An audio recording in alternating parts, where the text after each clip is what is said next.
First tonight, a Department of Homeland Security worker is running an inflammatory website promoting a race war, stating we are going to have to kill a lot of whites. And we've been paying a salary. But it gets worse. The federal government giving the DHS worker permission to create a site that has been exposed by the Southern Poverty Law Center. They say his fellow employees are afraid of him. Former Alaska Governor Sarah Palin slamming the worker and the feds on Facebook, posting, his fellow employees say they are astounded he is employed by the taxpayers. His side job, running the War on the Horizon website, is reportedly approved by supervisors.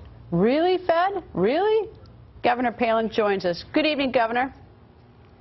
Oh, thank you for covering this one, Greta. This one is unflippin' believable. This one is stupidity on steroids, Obama administration.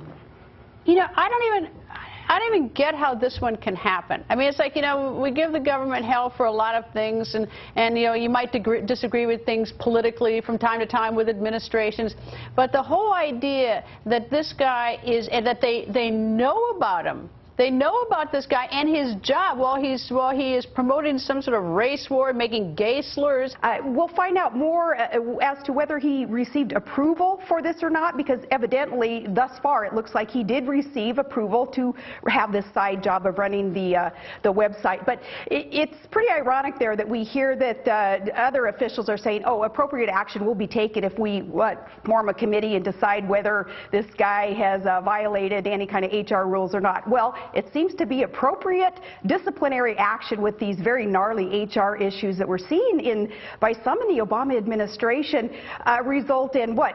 Sharing tea and crumpets with the offending official. Look at the scandals in the IRS, DOJ, now DHS, and NSA. These are HR issues. It starts at the top when the big brother bosses decide what rules, what laws they choose to follow that day.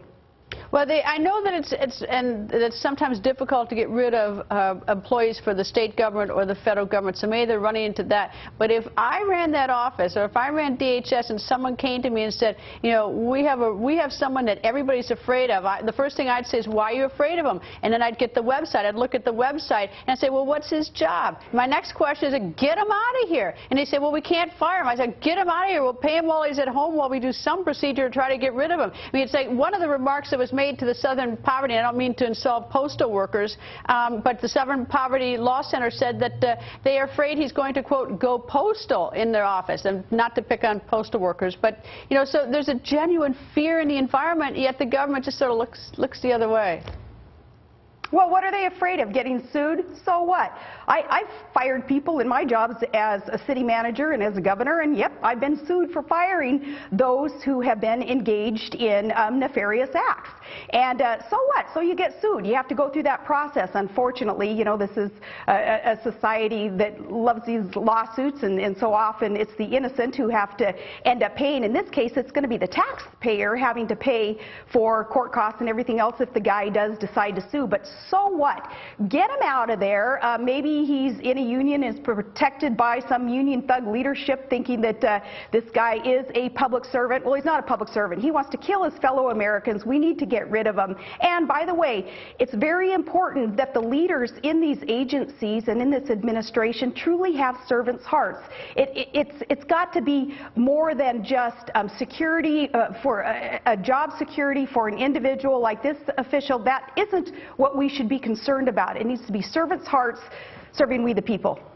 And you know, the other thing too is hate does go both ways. I mean, he makes gay slurs, but he also makes you know, he makes hateful things against white Americans. And so the irony, when I looked at this story, the irony for me is I thought it was so horrible when lawyers at the SEC were downloading porn on a taxpayer dime. I thought it was bad we're paying for that. I never thought I could think something was worse. Now we're paying for someone who has a website that's promoting nothing but discord at best, and at worst violence against gays and whites. I mean, it's just bizarre. It's bizarre. As I say, it's stupidity on steroids, this one. I'm curious if you know, if I guess the idea would be to move him out of there temporarily. Do you think, is there any possibility that you know, that you know, the government's just so big that, you know, that it just never sort of made its way up to the head of DHS or even further? Well, I'm glad you bring that up because that's a fundamental problem in our government. It is so grandiose, it's so large that things are out of control. This is an example of that, where this agency even is so big that a supervisor or a boss can't keep hold of one of its employees, didn't do the right background information or continued information gathering. They gather information on all of us, innocent Americans. Why not one of their employees who's in charge of security, buying the guns and ammo? They couldn't do any surveillance, if you will, on this guy to find out what the heck his vocation, his avocation happened to be. Trying to kill whites?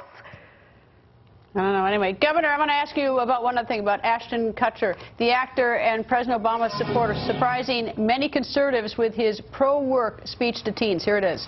My name is actually not even Ashton. Ashton is my middle name. My first name's Chris.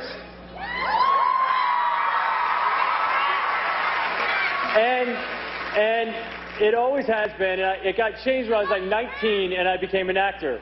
But there were some really amazing things that I learned when I was Chris. And I wanted to share those things with you guys because I think it's helped me be here today. So it's really three things. The first thing is about opportunity. The second thing is about being sexy.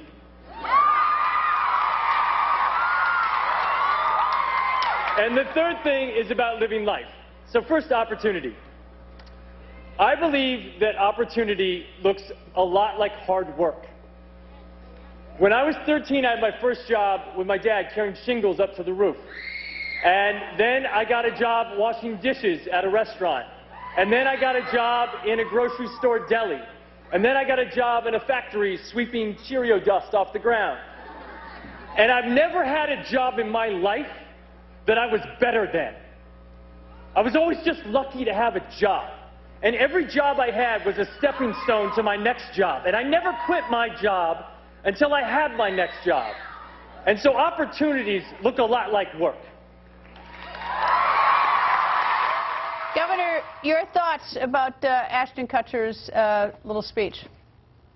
That was beautiful. That was inspiring. I think Ashton is going to help make the idea of wanting to work cool again. I appreciated that he was so bold in speaking truth to power there to the youth of America. More Americans in this younger generation, they need to hear this, that man was created to work. That's where we get our sense of self and this productivity that's so needed, not just economically, but emotionally, spiritually in our country. Lifting up the worker. His speech was all about that blue-collar, Carhartts and steel-toed boots that so many respect. I respected his speech. I hope we hear more of it coming out of Hollywood.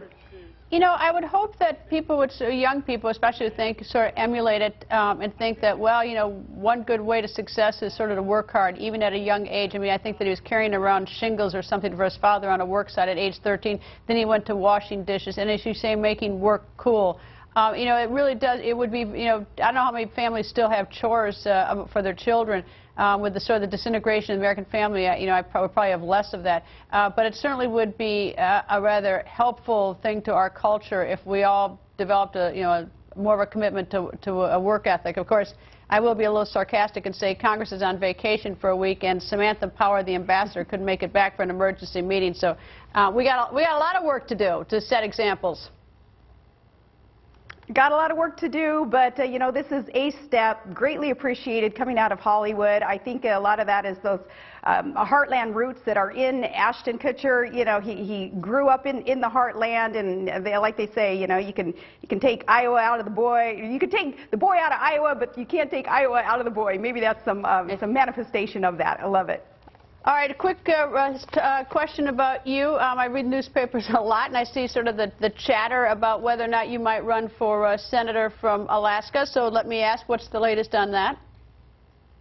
Well, our present senator, Mark Begich, Marky Mark and the Funky Bunch is kind of how we refer to him up here, because he's being led by this bunch of Harry Reid and President Obama. Mark Begich having been so supportive of their agenda, ushering in Obamacare and incurring more and more debt. He certainly needs to be replaced, and we need someone there who understands that our country's going bankrupt, and we need to rein in government, some simple we the people type principles that need to be enacted. and that's not going to come from Mark Begich. He needs to be replaced, but Greta, it doesn't have to be me. There are thousands of good Alaskans with that servant's heart and the ability and the desire to serve we the people. Doesn't have to be me. I do think it's kind of hilarious, though, that Mark Begich seems to want to use my name as his fundraising tool so often with his far-left friends, because every time I speak about this issue, he'll fire off emails and fundraising pleas saying, Sarah Palin's talking about taking my job. He's kind of in a panic there, being threatened, I guess, but doesn't have to be me. And as of this day, I am not planning to run for the U.S. Senate, but I certainly would never say never in this case. So does that mean, if I could sort of sum this up, that the door is open but no decisions have been made? It's not closed on the thought. Is that what you're thinking about? The door is never going to be closed in terms of opportunity that could be out there to serve people who are deserving of those with common sense conservative values. But Mark Begich and, heck, all those far-left senators, they do need to be replaced. President Obama does not need more numbers on his side of the aisle when it comes to incurring more debt and burdening Americans with more and more big brother government. Governor, thanks. Always nice to see you. Thank you, Governor. Thank you so much.